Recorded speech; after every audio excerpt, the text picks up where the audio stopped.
Pushpa 2 reloaded version వాయిదా వేసినట్టు చిత్ర బృందం వెల్లడించింది.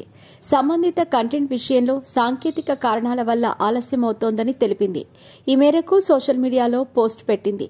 ఈ నెల 17 నుంచి కొత్త సన్నివేశాలతో కూడిన సినిమాని చూడొచ్చని పేర్కొంది. మరి డీటెయిల్స్ ఏంటో ఇప్పుడు చూద్దాం. పుష్ప 2 సినిమాలో మరో 20 నిమిషాల ఫుటేజ్ ని యాడ్ చేసి జనవరి 11 నుంచి థియేటర్స్ లో రిలీజ్ చేస్తామని అధికారికంగా ప్రకటించిన సంగతి తెలిసిందే.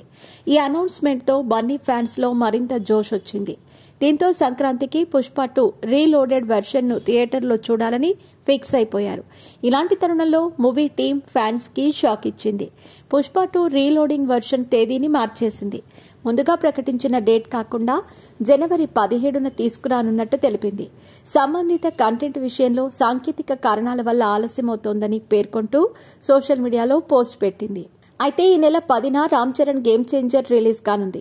ఈ సినిమా వచ్చిన మరుసటి రోజే పుష్ప 2 రీలోడెడ్ వెర్షన్ ప్లాన్ చేశారు. ఈ నేపథ్యంలోనే పుష్ప 2 రీలోడింగ్ తేదీని మార్చడంపై నెట్టింట చర్చ మొదలైంది.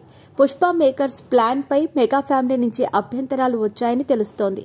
అందుకే గేమ్ చేంజర్ రిలీజ్ అయిన వారం రోజులకు పుష్ప 2 రీలోడెడ్ వెర్షన్ ను రిలీజ్ చేసేందుకు నిర్మాతలు డిసైడ్ అయినట్టు ఫిల్మ్ సర్కిల్స్ లో ప్రచారం సాగుతోంది. దానికి తోడు ఇప్పటికే అల్లు అర్జున్, మైత్రి నిర్మాతలు ఈ సినిమా విషయంలో ఎన్నో వివాదాలు ఎదుర్కొన్నారు. ఇప్పుడు గేమ్ చేంజర్ కి అలాగే సంక్రాంతి సినిమాలకు అడ్డుపడితే అనవసరంగా ఇంకో వివాదంలో ఇరుక్కోవాల్సి వస్తుందనే పొంగల్ సీజన్ అయ్యాక రావాలని భావించి జనవరి 17కి డేట్ మార్చినట్టు వార్తలు వినిపిస్తున్నాయి.